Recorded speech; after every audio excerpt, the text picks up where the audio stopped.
तीन भुवन में सार वीतराग विज्ञानता, शिव स्वरूप शिवकार, नमहु त्रयोग संहारिके। जो योगन की चपलाई, ताते हुए आश्रव भाई, आश्रव दुखकार घनेरे, बुद्धिवंत तिन्हें निर्वेरे। अन्वयार्थ। भाई, हे भव्य जीव, योगन की, योगों की, जो चपलाई, चंचलता है, ताते, उससे आश्रव है, होता है, और आश्रव, वो आश्रव, घनेरे, अत्यंत, दुहकार, दुहदायक है, इसलिए बुद्धिवंत, बुद्धिमान, तिन्हें, उसे निर्वेरे, दूर करे। अर्थ है भाई, मन, वचन और काय, इन तीनों योगों में जो चंचलता होती है, उसी से कर्मों का आश्रव होता है। ये आश्रव अत्यंत दुख देने वाला है, इसलिए बुद्धिमान लोग उसे रोकने का प्रयत्न करते हैं। विशेषार्थ आश्रव भावना। विकारी संयोगी भावों का चिंतन करना आश्रव भावना है।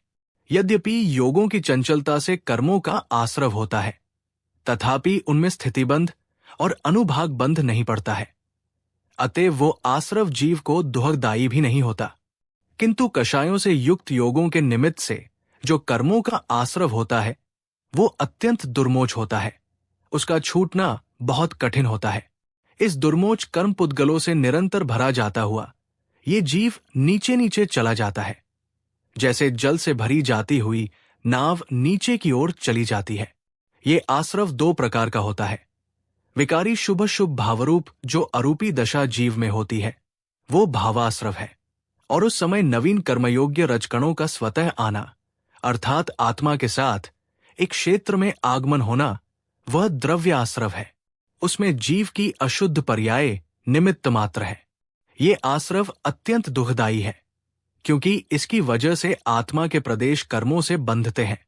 5 मिथ्यात्व, 12 अविरति, 15 योग और 25 कषाय, ये मुख्य रूप से कर्मों के आश्रव के कारण है। आश्रव इहलोक और परलोक दोनों में दुखदायी है। ये कर्माश्रव जीव के लिए अत्यंत दुखदायी तथा संसार का मूल कारण है। इसलिए बुद्धिमान पुरुष इस आश्रव से दूर रहने का प्रयत्न करते हैं और इससे मुक्त होने की अभिलाषा रखते हैं। चतुर प्राणी ये वास्तविकता समझकर उससे बचना चाहते हैं। ऐसा विचार करना, आश्रव के दोषों का चिंतन करना आश्रव भावना है। भावना का फल आश्रव भावना के चिंतन से ये ज्ञान होता है कि हमें कछुए के समान इंद्रिय को वश में रखना चाहिए। समता भाव धारण कर मोह आकुलता का त्याग करना चाहिए, क्योंकि अनंत गुणों का भंडार ये आत्मा आश्रवों के कारण संसार समुद्र में डूब रहा है।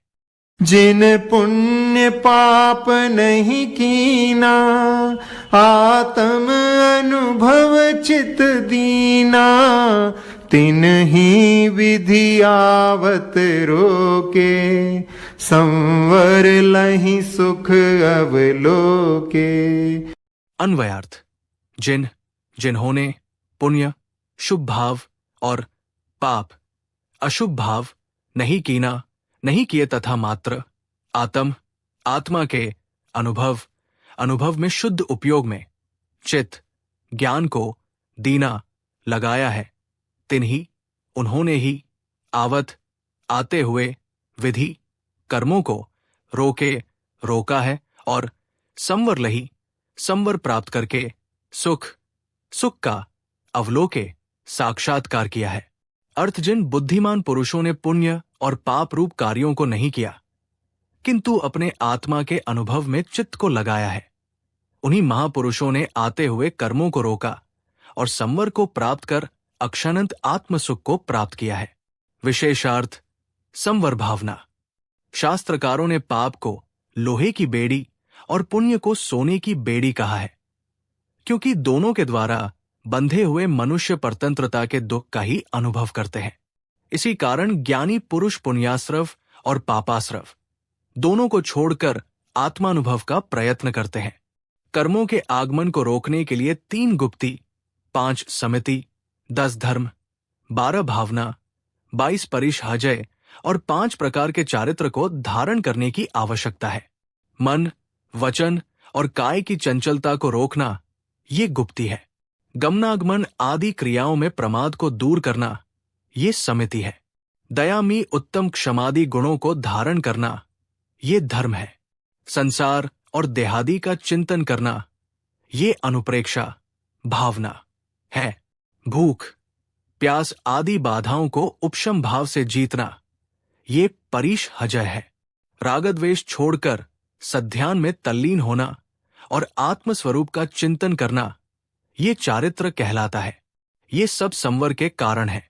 उन्हें धारण कर, हे आत्मन, तू आते हुए कर्मों को रोक, जिससे संसारूपी समुद्र में तेरा आत्मारूपी जहाज छिद्र रहित होकर निरुपद्रव हो जाए।